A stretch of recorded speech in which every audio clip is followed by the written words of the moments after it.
Assalamualaikum warahmatullahi wabarakatuh. Alhamdulillahi rabbil alamin, wabihi nasta'inu ala umurid dunya waddin. Thumma salatu wassalamu ala ashrafil anbiya'i wal mursalin, nabiyina wa habibina Muhammadin wa ala alihi wa ashabihi wa man sara ala nahjihi ila yaumiddin. Allahumma subhanaka la ilma lana illa ma 'allamtana innaka antal alimul hakim wa tub 'alaina innaka antat tawwabur rahim. Allahumma anshur 'alaina rahmatak wa anzil 'alaina barakatak wa albisna libasa 'afwika wa 'afiyatik ya rabbal alamin. Allahumma iftah lana futuhal arifin, Allahumma faqqihna fid din wa 'allimna ta'wil. Allahumma ansur ikhwanana al-mustata'afina fi Filistin wa sa'iril buldal muslimin bi quwwatika wa 'izzatika ya rabbal alamin. Ma'asyiral muslimin, jamaah rahimani wa rahimakumullah. Alhamdulillah, pada malam hari ini Allah Subhanahu wa taala kembali memberikan kita kenikmatan bisa berkumpul di dalam majelis ilmu, majelis yang kita mempelajari tata cara beribadah kepada Allah Subhanahu wa taala dengan benar, dengan ilmu, yang semoga Allah Subhanahu wa taala mencatat langkah kita, mencatat setiap menit, setiap detik yang kita jalankan hingga di majelis ini, dan nanti hingga selesai menjadi tambahan pahala dan keberkahan bagi kita dan keluarga kita. Ma'asyiral muslimin, jamaah rahimani wa rahimakumullah. Kita masih melanjutkan membaca kitab Matan Abu Syuja' atau Matan Al-Ghayah wa Taqrib yang ditulis oleh Al-Imam Al-Qadhi Abu Syuja' rahimahullah ta'ala dan diiringi dengan syarah yang ditulis oleh Profesor Dr. Mustafa Tib Al-Bugha dalam kitab beliau At-Tadhib fi Adillati Matnil Ghayah wa Taqrib, yang mana kitab ini membahas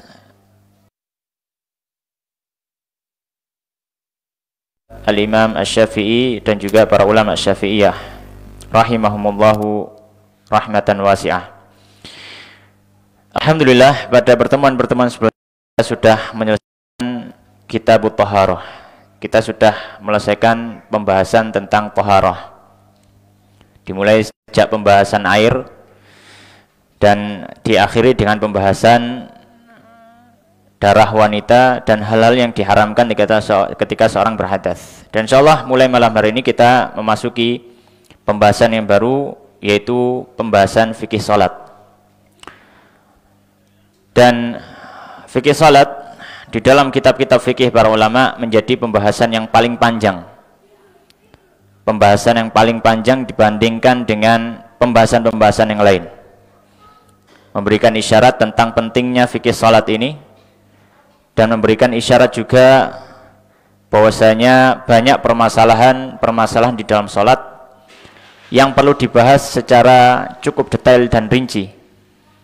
Karena salat ini adalah sebuah amal yang dilakukan oleh semua orang. Salat itu tidak membutuhkan biaya. Salat hanya membutuhkan keislaman seseorang dan akal seseorang. Maka selama orang itu muslim dan dia berakal, wajib salat dimanapun dia berada. Dimanapun dia berada. Ya. Bahkan para ulama terdahulu, kalau tidak salah Imam An-Nawawi rahimahullah ta'ala, di zaman beliau sudah membahas kalau manusia nyampe bulan, sholatnya ngadep mana. Itu menunjukkan apa? Ihtimam para ulama terhadap perkara sholat ini luar biasa. Perhatian para ulama terhadap perkara sholat ini luar biasa. Dan hendaknya seorang muslim tidak meremehkan perkara sholat. Nah, ini yang kita sangat sayangkan. Banyak sekali kaum muslimin yang mereka itu meremehkan perkara sholat. Dan padahal sholat ini adalah salah satu tanda terbesar keislaman seseorang. Salah satu tanda terbesar keislaman seseorang adalah ketika orang itu dilihat masih sholat. Maka sangat mengkhawatirkan apabila kaum muslimin meninggalkan sholat yang diwajibkan oleh Allah Subhanahu wa taala kepada mereka. Baik, ala kulli hal, maka di sini al-musannif rahimahullah taala beliau mengawali pembahasan salat. Beliau mengatakan bismillahirrahmanirrahim. Qala al-musannifu rahimahullahu taala wa nafa'ana bi ilmi fi dunya wal akhirah wa dakhalahu fasih jannatihi wa taghammadahu bi rahmatihi Allahumma amin. Kitabus shalah. Kitabus shalah, ya. Para ulama biasa menulis judul fikih itu dengan istilah kitab. Kitab itu bab, ya. Kalau di bahasa kita artikan bab atau pembahasan, gitu ya. Kitabus shalah maknanya ya pembahasan apa? Salat. Beliau mengatakan qala as-salatul mafrudatu, salat yang wajib khamsun. Salat yang wajib ada 5 salat. Dan ini 5 salat ini adalah kesepakatan para ulama dan kaum muslimin. Tidak ada seorang pun dari kalangan ulama, bahkan orang awam, yang memandang salah satu dari 5 salat ini tidak wajib.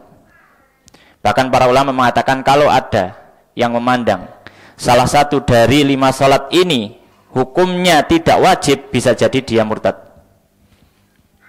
Karena apa? Karena ini kesepakatan para ulama. Bahkan orang awam sekalipun sudah tahu salat wajib 5 waktu itu adalah fardu, tidak boleh ditinggalkan. Dan dalil tentang salat fardu ini atau salat wajib ini ada 5, banyak, dan itu sangat banyak sekali. Di antaranya adalah firman Allah Subhanahu wa taala dalam surat An-Nisa ayat 103. Allah menyampaikan inna salata kanat 'alal mu'minina kitaban mauquta. Bahwasanya salat itu wajib. Bahwasanya salat itu apa? Wajib atas kaum mukminin. Kitaban mauquta, dan dia sudah ditetapkan mauquta, memiliki batas waktu tertentu. Memiliki batas waktu tertentu. Makanya nanti di awal pembahasan sholat ini beliau memulai pembahasan tentang waktu sholat. Di antara hadis yang menjelaskan tentang kewajiban sholat adalah hadis yang masyhur dari sahabat Ibnu Umar yang diriwayatkan oleh Imam Bukhari dan Muslim, bahwasanya Nabi SAW bersabda, bunyal Islamu ala khamsin, syahadati an la ilaha illallah wa anna Muhammadar Rasulullah wa iqamis shalah wa ita'iz zakat, dan seterusnya. Islam dibangun di atas 5 pondasi, 5 pokok. Yang pertama adalah syahadat bahwasanya tiada sembahan yang berhak disembah kecuali Allah dan Muhammad adalah Rasulullah. Yang kedua wa iqamis shalah, dan mendirikan salat. Hadis yang masyhur. Dan banyak sekali dalil-dalil yang lainnya. Ya, banyak sekali dalil-dalil yang lainnya. Maka di sini beliau memberikan isyarat selain 5 waktu salat ini maka hukumnya bukanlah wajib. Selain 5 waktu salat ini maka hukumnya bukanlah wajib. Salat apapun itu hukumnya sunnah. Hukumnya sunnah. Dalam artian orang yang meninggalkan selain salat 5 waktu, orang yang meninggalkan selain salat 5 waktu, dia tidak akan mendapatkan dosa. Dia tidak mendapatkan dosa. Hanya saja tentunya seorang muslim berusaha menambahkan amalan sunnah dalam kehidupannya. Kenapa yang selain salat 5 waktu ini bukanlah wajib? Karena ada satu hadis, seorang Arab Badui datang kepada Nabi SAW.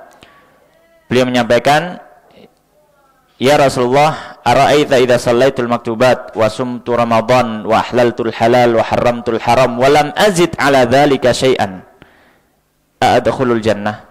Wahai Rasulullah, kalau seandainya saya salat 5 waktu. Salat maktubat itu maksudnya salat 5 waktu itu. Dan saya puasa Ramadan. Saya menghalalkan yang halal, mengharamkan yang haram, dan saya tidak nambahi sama sekali. Tidak nambahi sama sekali. Apakah saya masuk surga? Kata Rasulullah, "Naam." Iya. Iya. Dan hadis yang lain juga ada orang yang datang kepada Nabi SAW, bertanya kepada Nabi SAW tentang perkara atau salat yang diwajibkan atas dirinya. Maka Nabi SAW mengatakan, as-salawatul khams, salat 5 waktu. Maka orang Arab tadi mengatakan, hal alayya ghairuha, apakah ada kewajiban lain untukku dari salat? Maka Rasul mengatakan, la illa anta tawwa'ah, tidak ada kecuali kalau kamu mau melaksanakan yang sunnah.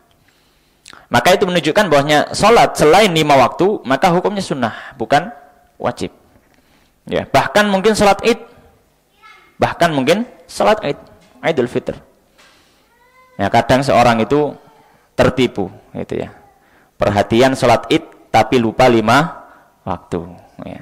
Kalau Idul Fitri semangat cepat-cepat adu subuh ya, tapi setiap harinya tidak pernah sholat subuh gitu ya. Atau bahkan mungkin nggak kau sholat subuh, nggak bangun sholat subuh tapi apa ikut sholat Id. Ini kebalik ya. Ini mungkin perlu ngaji gitu ya, mungkin perlu ngaji. Maka di sini beliau mulai membahas tentang apa waktu sholat. Beliau mengatakan qala az-zuhru, yang pertama zuhur, wa awwalu waqtiha, dan awal waktunya waktu zuhur, zawalu syamsi, tergelincirnya matahari ke arah barat. Ya, ini adalah awal waktu zuhur. Masuknya waktu zuhur adalah ketika matahari agak condong sedikit ke arah barat. Dari atas kepala kita kemudian condong sedikit ke arah barat. Ini masuk waktu zuhur. Wa akhiruhu, dan batas akhirnya idza sara dhillu kulli syai'in mislahu. Jika bayangan benda itu sepanjang bendanya tersebut. Kalau misalkan bendanya 2 meter, kemudian bayangannya 2 meter, nah itu akhir waktu zuhur. Ya. Dan beliau memberikan tambahan ba'da dhilliz zawali, setelah atau di luar daripada tambahan bayangan waktu zawal. Ya, maksudnya apa? Maksudnya adalah matahari itu ketika tepat 90 derajat ya dari posisi kita, ya, tepat 90 derajat dari posisi kita, ya. Maka dia tidak kehabisan atau benda itu tidak hilang bayangan sama sekali. Masih ada bayangan yang tersisa. Ya. Masih ada bayangan yang tersisa, ya. Maka bayangan ini nanti ditambahkan dengan bayangan benda tersebut. Bayangan ini maka nanti ditambahkan kepada bayangan benda tersebut, baru itu adalah akhir dari waktu zuhur. Ya. Wal asru, dan salat asar. Sekarang salat asar. Wa awwalu waqtiha, dan awal waktu asar az-ziyadatu ala dhillil mithli. Pertambahan daripada bayangan benda di akhir salat zuhur. Maksudnya misalkan bendanya tadi 2 meter, kemudian dhillul istiwa, atau istilahnya di sini dhillul zawal atau bayangan ketika matahari 90 derajat. Misalkan 1 cm berarti 2 meter 1 cm misalkan. Maka kemudian nambah sedikit setelah waktu zuhur, maka sudah masuk waktu asar. Itu maksud beliau. Ya. Wa akhiruhu, dan akhir dari waktu asar fil ikhtiyari, dalam waktu ikhtiar. Apa waktu ikhtiar? Waktu ikhtiar itu adalah waktu yang seseorang hendaknya tidak mengakhirkan sampai akhir waktu ini, yaitu waktu pilihan untuk bisa melaksanakan sholat asar. Ya, karena waktu asar ya dan waktu sholat yang lain memiliki waktu yang afdol. Waktu yang afdol itu di awal waktu. Kemudian ada waktu ikhtiar. Waktu ikhtiar itu waktu yang seorang muslim ya masih bolehlah melaksanakan sholat di waktu ini gitu. Tapi kalau setelah waktu ikhtiar maka sebaiknya jangan sampai gitu. Nah, wa akhiru fil ikhtiar, dan akhir waktu asar ya dalam artian yang masih dianggap memiliki keutamaan ketika melaksanakan, yaitu dari awal waktu ila dhillil mislaini, hingga bayangan benda 2 kali lipat panjang bendanya. Misalkan kalau bendanya 2 meter, panjangnya menjadi 4 meter. Ya. Maka ini dari awal waktu sampai waktu ini itu disebut waktu ikhtiar. Ya.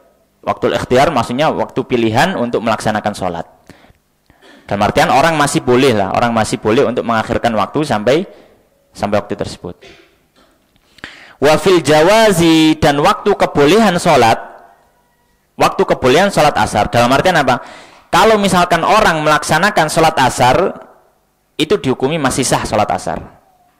Ila ghurubi syamsi, hingga tenggelamnya matahari. Maka di sini waktu asar, apa yang disampaikan oleh musannif, memiliki 2 perincian waktu. Waktu yang pertama adalah waktu yang terpilih untuk melaksanakan sholat, yaitu dari awal waktu sampai benda itu memiliki bayangan 2 kali lipat panjang bendanya tersebut. Dan waktu yang kedua adalah waktu kebolehan untuk melaksanakan sholat asar, dalam artian sholat asar itu dianggap sah, yaitu hingga tenggelamnya matahari. Maka waktu sholat asar tidak habis kecuali matahari sudah tenggelam. Matahari sudah tenggelam secara keseluruhan. Kemudian yang ketiga, wal maghribu, salat maghrib, wa waktuha wahidun. Adapun salat maghrib, kata beliau, waktunya cuma satu waktu. Dia tidak memiliki awal, tidak memiliki akhir yang bisa dilihat dari tanda-tanda alam. Ya, tidak bisa dilihat dari tanda-tanda alam. Baik. Nah, apa yang akan beliau sampaikan ini? Ini adalah pendapat terdahulunya Imam Syafi'i ketika masih di Mesir. Ketika masih di Baghdad, afwan, sebelum ke Mesir. Jadi Imam Syafi'i itu dalam rihlah ilmiahnya, dari perjalanan beliau mengembara ilmu dan mengajarkan ilmu kepada manusia, beliau memiliki dua fase perubahan atau memiliki fase perubahan dalam ilmu. Kalam beliau, pendapat beliau, ijtihad Imam Syafi'i sebelum datang ke Mesir itu diistilahkan dengan qaul qadim, ucapan Imam Syafi'i yang terdahulu. Ketika Imam Syafi'i sudah masuk Mesir, kemudian beliau ngajar di sana, beliau merevisi beberapa pendapat beliau terdahulu. Ini namanya qaul jadid, ucapan beliau yang baru. Nah, biasanya ya, dan ini kaidah umum, bahwasanya pendapat resmi dalam mazhab Syafi'i itu memakai qaul jadidnya Imam Syafi'i. Ya, qaul jadidnya Imam Syafi'i. Ada beberapa qaul qadim yang dianggap pendapat resmi mazhab Syafi'i karena dianggap oleh para ulama Syafi'iyah lebih kuat dari sisi dalil. Tapi secara hukum asal pendapat Imam Syafi'i yang dianggap adalah ketika beliau sudah di Mesir itu. Ya. Nah, apa yang disampaikan oleh beliau di sini ini adalah qaul qadimnya Imam Syafi'i. Ya, qaul qadimnya Imam Syafi'i. Dan ini bukan pendapat resminya mazhab Syafi'i. Ya, secara resmi, ya. Maka beliau mengatakan apa qaul qadimnya Imam Syafi'i, wa waktuha wahidun. Adapun maghrib waktunya cuma satu. Kapan itu? Wa huwa ghurubus syamsi, yaitu dimulai sejak tenggelamnya matahari. Bimikdari seukuran mayu'adzinu wa yatawaddau. Seukuran orang itu bisa wudu, orang itu adzan, orang itu wudu, wa yasturul aurata, dan orang itu menutup aurat, wa yuqimus shalah, dan dia salat, wa yusalli khamsa raka'atin, dan sekiranya salat sekitar 5 rakaat. Nah, ketika waktu ini sudah habis, maka habislah waktu maghrib. Jadi waktu maghrib itu hanya sebatas masuknya waktu maghrib, dimulai masuk waktu maghrib ketika tenggelam matahari. Kemudian seukuran waktu orang itu bisa azan, bisa mempersiapkan sholat, wudhu, menutup aurat, dan lain sebagainya. Kemudian bisa sholat 5 rakaat. Ya, 5 rakaat, 3 rakaat wajib, 2 rakaat ba'diyah. Maka ini waktu ini durasinya diperkirakan berapa menit kira-kira. Maka setelah habis waktu ini, maka sudah selesai waktu maghrib. Maka sudah selesai waktu maghrib. Ya. Dan ini adalah pendapat lamanya Imam Syafi'i, dan ini bukan pendapat resmi mazhab Syafi'i. Adapun pendapat resmi mazhab Syafi'i, perlu kita sampaikan juga, adalah waktu maghrib habis ketika sudah masuk waktu isya. Ya. Kalau yang pendapat lama ini, meskipun belum masuk waktu isya, maghrib sudah bisa habis. Dan kapan waktu isya? Maka beliau mengatakan, wal isya'u, dan isya itu, wa awwalu waqtiha, awal waktunya, idza ghaba syafaqul ahmar, ketika sudah menghilang mega merah di ufuk. Ya. Langit ketika sudah menjadi gelap, benar-benar gelap, maka ini masuk waktu isya. Ya, masuk waktu isya. Wa akhiruhu, dan akhir waktu isya fil ikhtiyari, dalam pendapat yang terpilih, atau dalam waktu yang terpilih. Maksudnya waktu yang terpilih di sini waktu yang orang masih mendapatkan keutamaan untuk melaksanakan salat isya, ila thulutsil laili, hingga sepertiga malam pertama. Hingga sepertiga malam pertama. Ya. Wa fil jawazi, nah ini mirip dengan waktu asar. Wa fil jawazi, dan dalam waktu yang boleh, maksudnya dalam artian masih sah salat isya, ila tulu'il fajri tsani, hingga terbitnya fajar yang kedua, yaitu fajar shadiq. Ya, fajar shadiq. Baik. Maka di sini waktu Isya memiliki dua waktu. Waktu yang pertama adalah waktu ikhtiar, dimulai sejak masuknya waktu hingga sepertiga malam. Maka ini waktu yang masih memiliki keutamaan. Orang mengakhirkan sampai waktu itu pun masih memiliki keutamaan. Akan tetapi setelah waktu ikhtiar ini, ya, maka hendaknya seseorang tidaklah mengakhirkan waktu Isya hingga waktu tersebut, kecuali kalau memang ada uzur. Kenapa? Karena dikhawatirkan nanti akan terlewat waktunya. Dikhawatirkan akan terlewat. Oleh karenanya Nabi SAW tidak menyukai beliau begadang setelah salat Isya. Beliau tidak menyukai tidur setelah salat maghrib, karena dikhawatirkan dikhawatirkan terlewat nanti salat Isyanya. Ya. Baik. Yang terakhir, salat yang kelima, wasubahu, salat subuh. Wa awwalu waqtiha tulu'ul fajri tsani, dan awal waktunya adalah terbitnya fajar shadiq, karena fajar ada dua. Ya, fajar yang ada di ufuk timur ketika masuknya siang hari. Ya, maka ini ada dua, ada yang disebut fajar kadzib, ya, fajar kadzib, atau yang disebut dengan al-fajrul awal, fajar pertama. Yang kedua adalah al-fajrul tsani atau fajar shadiq. Kalau fajar kadzib itu cahayanya menyorot ke atas. Ya, menyorot ke atas. Jadi cahayanya cuma sedikit, kemudian menyorot ke atas. Adapun kalau fajar shadiq, maka cahayanya ini melebar di ufuk. Berbeda. Jadi cahayanya bukan menyorot ke atas, tapi melebar ke ufuk. Ya, wallahu ta'ala alam, ya, itu kenapa kok bisa seperti itu, ya, fenomena alam yang sudah Allah Subhanahu wa taala ciptakan. Ya. Baik. Nah, dalil dari salat tadi waktu salat tadi banyak sekali sebenarnya, ya, dalil. Ada beberapa hadis juga yang disebutkan oleh Syekh Mustafa Tib Al-Bukhari di sini, ya. Dan hadisnya cukup panjang, ya, beberapa hadis, ada hadis yang cukup panjang. Ya, tapi di sini intinya bahwasanya Nabi Shallallahu Alaihi Wasallam pernah didatangi oleh seseorang, ya, dalam hadisnya Abu Musa Al-Asy'ari. Orang ini bertanya tentang waktu sholat, maka Nabi SAW mengajak orang tersebut, silakan engkau sholat bersama kami di 5 waktu sholat. Nanti engkau akan tahu itu batas-batas waktunya. Ya. Maka Nabi Shallallahu Alaihi Wasallam mulai dengan sholat subuh. Di hari pertama beliau sholat subuh ketika fajar shadiq baru saja muncul, ya, hingga ketika Nabi selesai sholat subuh itu orang tidak bisa mengenali orang lain karena masih gelap, ketika itu belum ada lampu, masih gelap. Itu menunjukkan cahaya masih belum, cahaya matahari masih belum keluar, ya, makanya menunjukkan awal waktu. Untuk salat yang kedua, salat zuhur di hari pertama tersebut, maka beliau melaksanakan salat zuhur ketika matahari menyingsing ke barat sedikit, langsung beliau laksanakan. Ya.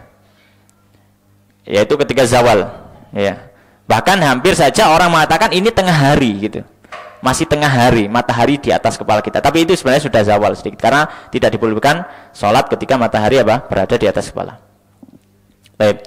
Kemudian untuk salat asarnya di hari itu, maka beliau melaksanakan salat asar, dan para sahabat mengatakan wasyamsu murtafi'ah, dan matahari masih meninggi, belum terlalu condong ke barat. Ya, waktu asar. Ya, waktu asar. Jadi matahari masih meninggi, ya, matahari masih meninggi. Kemudian beliau melaksanakan salat maghrib ketika matahari sudah jatuh di ufuk, maksudnya sudah hilang dari ufuk, langsung beliau salat maghrib. Ya. Kemudian beliau melaksanakan salat isya ketika langit sudah tidak ada cahaya mega sama sekali. Sudah gelap. Itu hari pertama. Besoknya, maka orang tadi ngikut sholat lagi bersama Nabi SAW. Maka di hari besoknya, ternyata Nabi SAW mengakhirkan sholat subuhnya.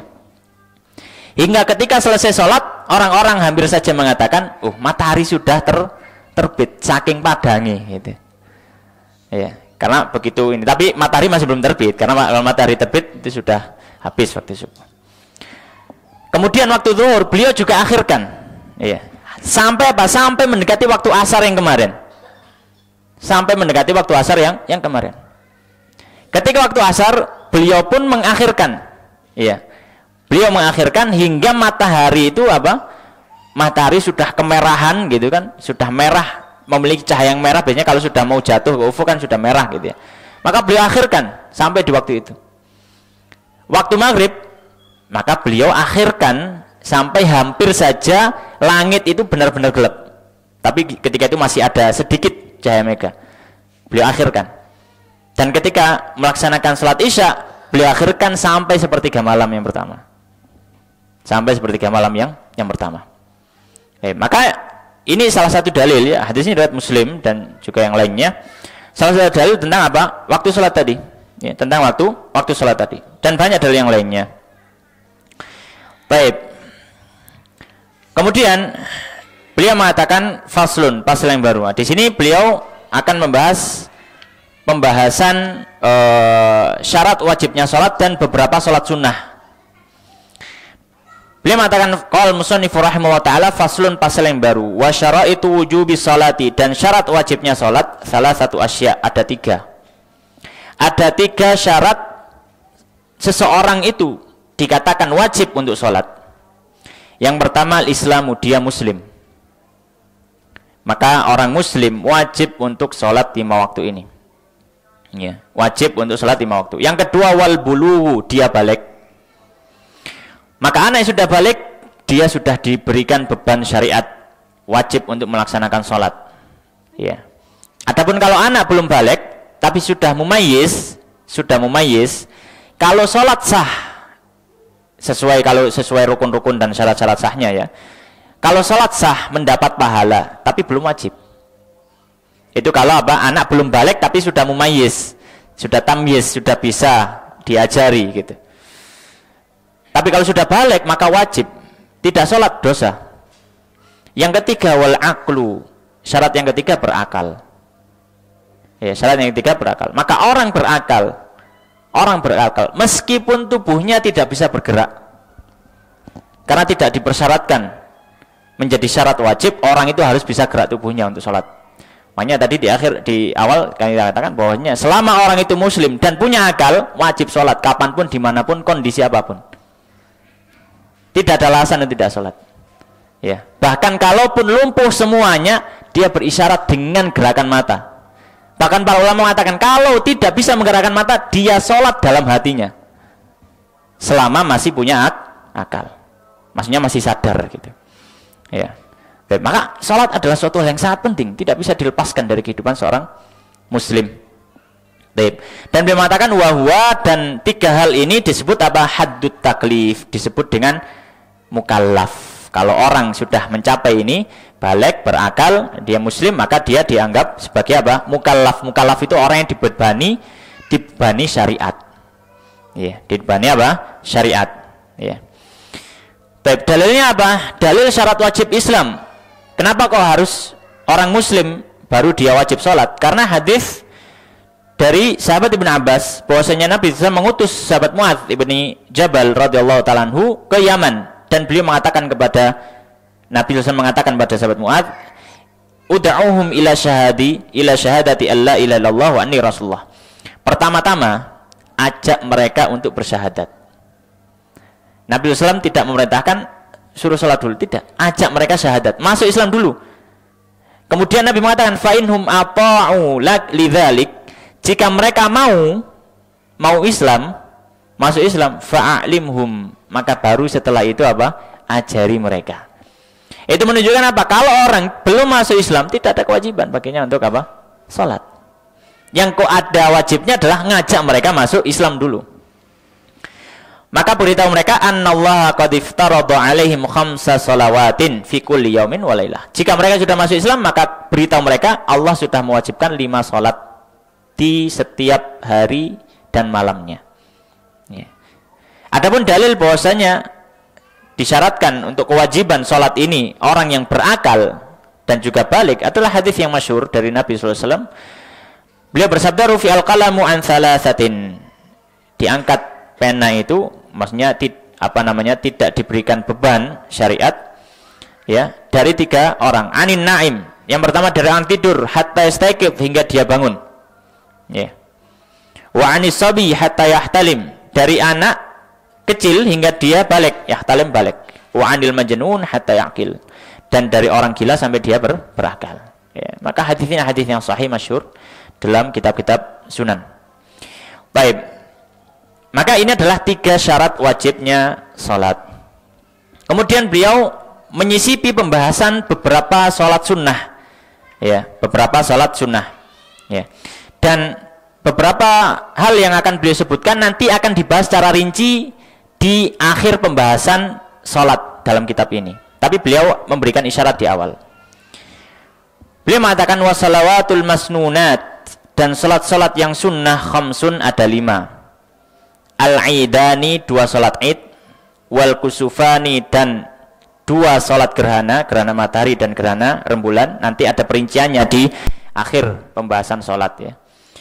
Wal istisqa'u dan salat istisqa. Ya. Maka beliau memulai pembahasan salat-salat sunnah. Beliau akan membahas dari sisi mana yang paling afdol dari salat sunnah ini. Maka di sini beliau memberikan isyarat. Semua salat sunnah yang paling afdol adalah salat sunnah yang disunahkan untuk berjamaah. Dari semua salat sunnah yang paling afdol adalah salat sunnah yang memang dianjurkan oleh Nabi dan dilaksanakan oleh Nabi secara berjamaah.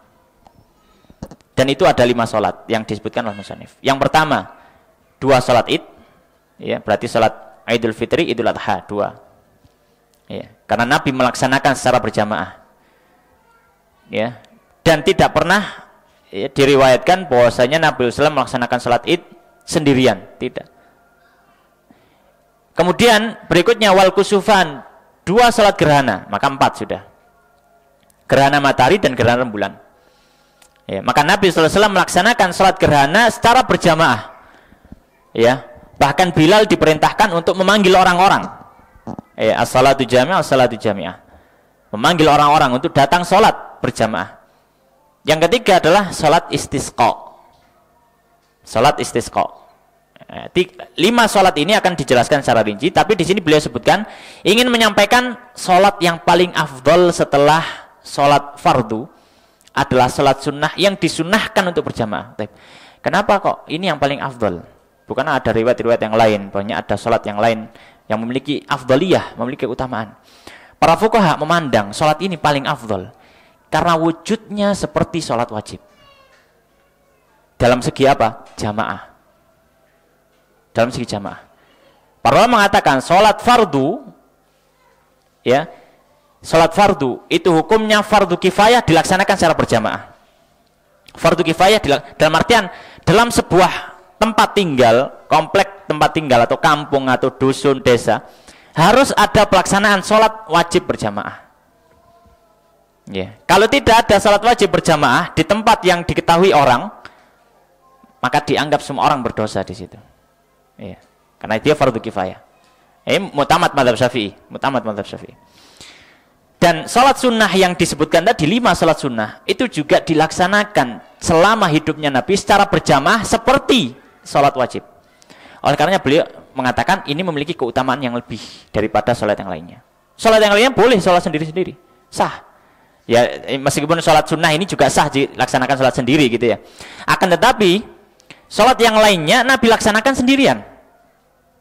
Nabi laksanakan sendirian. Bahkan nanti sholat tarawih pun Nabi itu nggak ngajak orang. Kita tahu hadisnya. Nabi sholat tarawih nggak ngajak orang. Nabi sholat tarawih sendiri.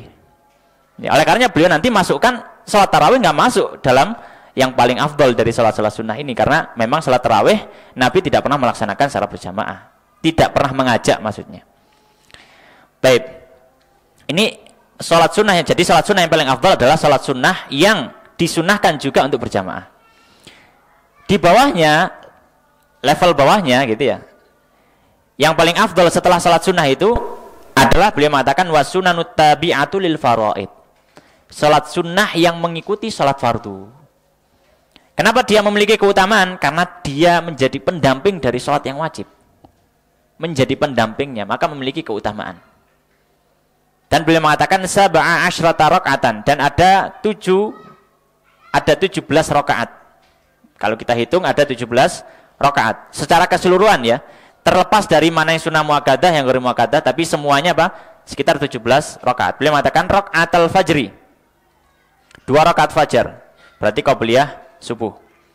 Wa arba'un qabla dhuhri, 4 rakaat sebelum zuhur. Ya, qabliyah zuhur, 4 rakaat. Wa rak'atani ba'dahu, dan 2 rakaat setelah zuhur. 2 rakaat setelah zuhur. Wa arba'un qabla al-asri, dan 4 rakaat sebelum asar. Kita akan sebutkan dalilnya satu persatu dulu. Adapun 2 rakaat salat qabliyah subuh, maka Nabi SAW dalam hadis yang sahih, ya, atau dari Sayyidah Aisyah, beliau mengatakan lam yakunin Nabi SAW ala syai'in minan nawafil asyadda minhu ta'ahudan ala rak'atil fajri. Nabi SAW tidak pernah menjaga salat sunnah melebihi beliau menjaga salat qabliyah subuh. Kata Sayyidah Aisyah, 2 rakaat fajar. Ini dalilnya apa? Qabliyah subuh. Ya. Adapun qabliyah zuhur dan ba'diyah zuhur, maka diriwayatkan dari hadis Aisyah. Beliau mengatakan anna Nabi sallallahu alaihi wasallam kana la yad'u arba'an qabla dhuhri wa rak'ataini qabla al-ghadah. Bahwasanya Nabi sallallahu alaihi wasallam tidak pernah meninggalkan salat 4 rakaat sebelum zuhur dan ya 2 rakaat sebelum subuh. Tidak pernah ditinggalkan oleh Nabi sallallahu alaihi wasallam. Dalam riwayat Muslim, ini riwayat Bukhari. Dalam riwayat Muslim disebutkan, kana yusalli fi baiti qabla dhuhri arba'an. Nabi itu, kata Sayyidah Aisyah, salat di rumah 4 rakaat sebelum zuhur. Tsumma yakhruju fayusalli binnas. Kemudian beliau keluar untuk salat zuhur bersama orang-orang. Tsumma yadkhul, kemudian beliau balik rumah, fayusalli rak'atain. Kemudian beliau salat 2 rakaat setelah zuhurnya.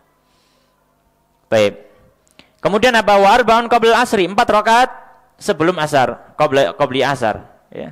Qabli apa? Qabli asar. Baik.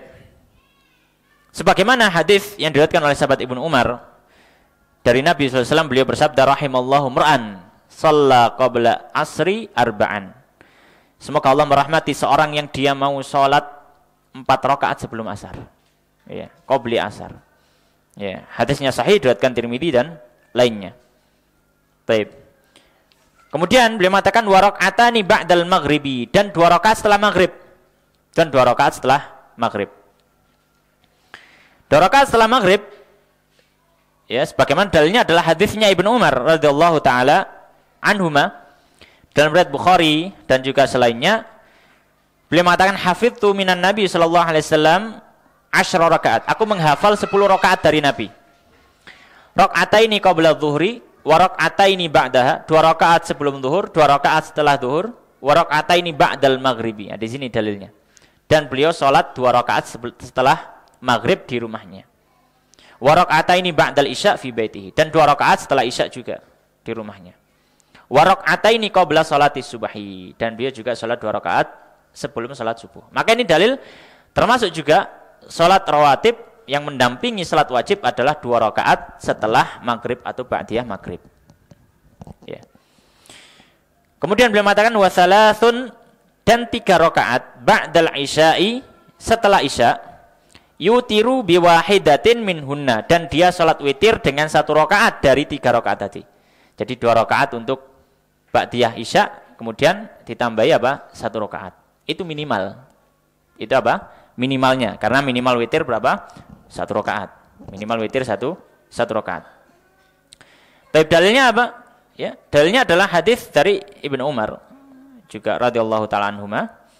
Dalam riwayat Muslim, Nabi SAW mengatakan al-witru rakaatun min akhiril lail. Salat witir itu 1 rakaat di akhir malam. Witir itu apa? 1 rakaat. Maksudnya apa? Minimal witir itu apa?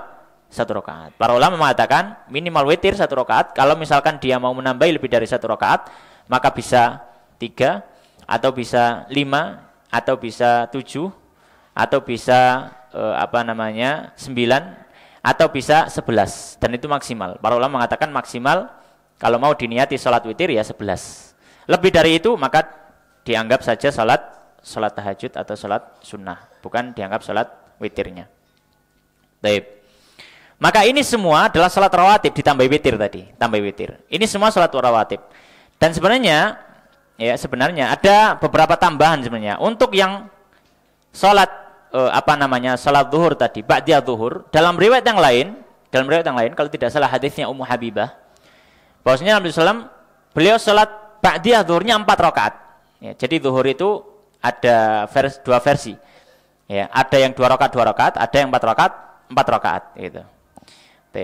Ala kulli hal, maka ini semua adalah salat rawatib, dan para ulama membagi lagi salat rawatib ini menjadi yang sunnah muakkadah dan sunnah ghairu muakkadah. Sunnah yang sangat ditekankan supaya tidak ditinggalkan sama sekali, dan sunnah yang derajatnya lebih bawahnya itu. Adapun salat yang muakkadah itu 10 rakaat. Sunnah yang muakkadah 10 rakaat. Ya, salat rawatib yang muakkadah. Yang mana itu semua disebutkan dalam hadisnya Ibnu Umar tadi. Hafidtu minan Nabi sallallahu alaihi wasallam 10 rakaat. Aku menghafal dari Nabi 10 rakaat. Ya. 2 rakaat qabliyah zuhur, 2 rakaat ba'diyah zuhur, kemudian 2 rakaat ba'diyah maghrib, 2 rakaat ba'diyah isya, dan 2 rakaat qabliyah subuh. Maka ini masuk dalam kategori sunnah rawatib yang muakkadah. Tambahan di luar itu maka masuk dalam kategori baru muakkadah.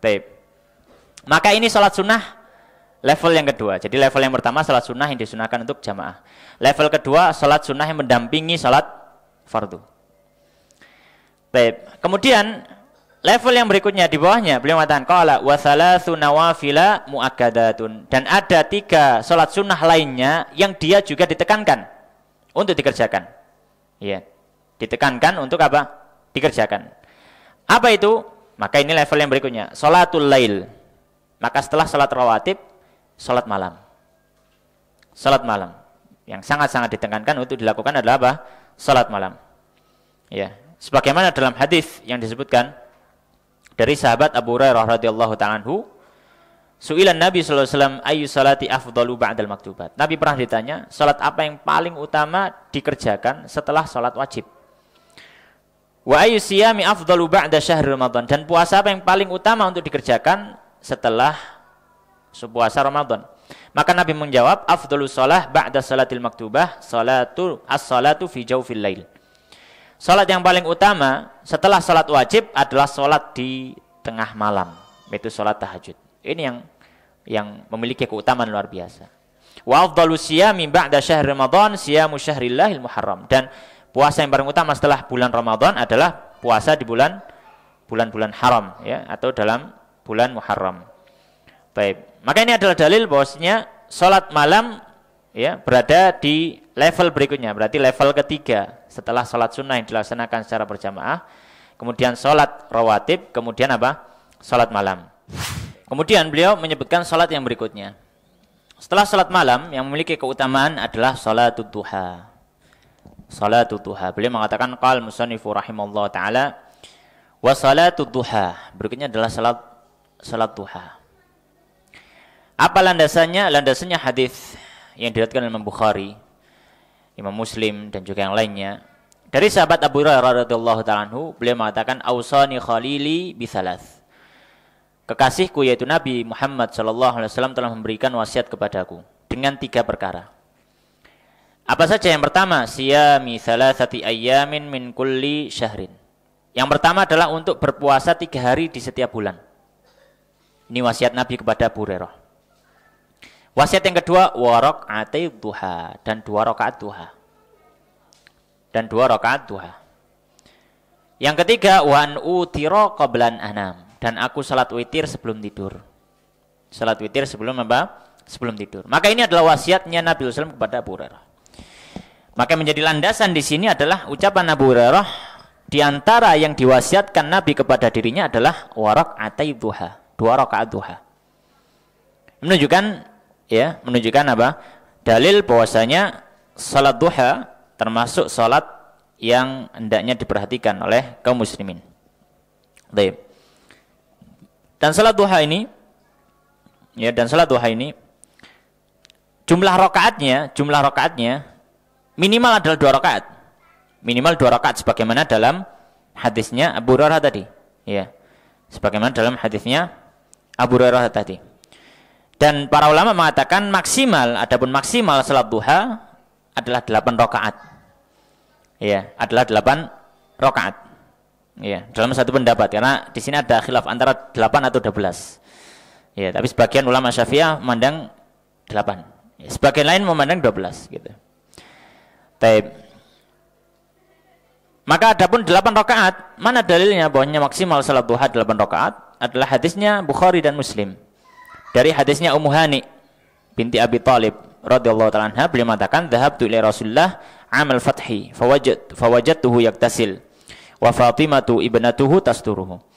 Aku mendapati Nabi sallallahu alaihi wasallam pada waktu Fatu Makkah, dan aku mendapati beliau sedang mandi dan dijaga oleh Fatimah, putri beliau. Qalat fasallamtu alaih. Kemudian kata Ummu Hani, aku mengucap salam kepada Nabi. Faqala man hadhihi, siapa ini? Faqultu ana Ummu Hani bintu Abi Thalib. Aku Ummu Hani, putrinya Abu Thalib. Faqala marhaban bi Ummi Hani, selamat datang wahai Ummu Hani. Falamma faragha min ghuslihi qama fa shalla 8 rakaat. Setelah beliau selesai mandi di waktu pagi itu di hari Fatu Makkah, beliau kemudian salat berapa? 8 rakaat. Maka para ulama memandang ini adalah salat duha. Ini adalah salat duha. Dan itu adalah jumlah paling banyak yang pernah dilakukan Nabi untuk salat duha. Ya, jumlah paling banyak yang pernah dilakukan Nabi untuk salat duha. Baik. Oleh karenanya para ulama memandang, dan sebagian ulama memandang maksimal salat duha 8 rakaat. Baik. Dan tentu saja yang paling utama adalah 2 rakaat salam, 2 rakaat salam. Ya, 2 rakaat salam, 2 rakaat salam. Sebagaimana dalam riwayat yang lain, ya, dalam riwayat yang lain dari hadisnya Ummu Hani juga, tapi dalam riwayatnya Abu Dawud. Kalau tadi dalam riwayatnya Bukhari, dalam riwayat Abu Dawud disebutkan lebih jelas, anna Rasulullah sallallahu alaihi wasallam shalla sabhatat duha. Sabhatat duha. Sabah itu di sini maksudnya adalah salat sunnah. Ya. Sabah itu maksudnya salat sunnah. Secara jelas salat yang dilakukan Nabi pada Fatu Makkah itu salat sunnah duha. Karena sebagian ulama memandang itu adalah salat pembebasan, salat Fatu Makkah. Tidak, tapi dalam riwayat Abu Daud secara jelas disebut sebagai apa? Salat sabahata atau subahatat duha, pakai sin ba ha ta. Ya. Maka itu maknanya salat sunnah. Ya. Sabahatat duha yaumal fathi, pada Fatu Makkah 8 rakaatin, 8 rakaat.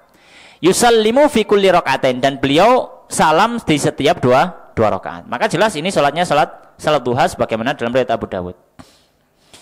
Baik, adapun waktunya, mari kita tahu waktunya. Waktunya adalah ketika meningginya matahari, ya, seukuran tombak hingga sebelum masuknya waktu zuhur. Itu waktunya, ya, waktunya.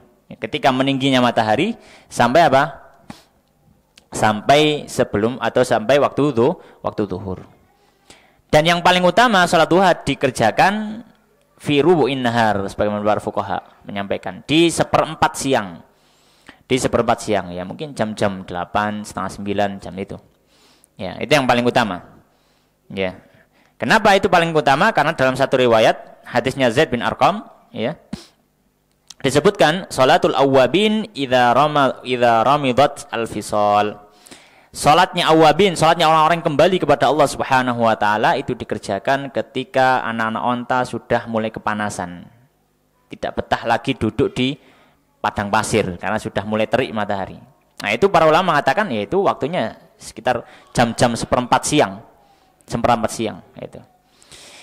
Baik.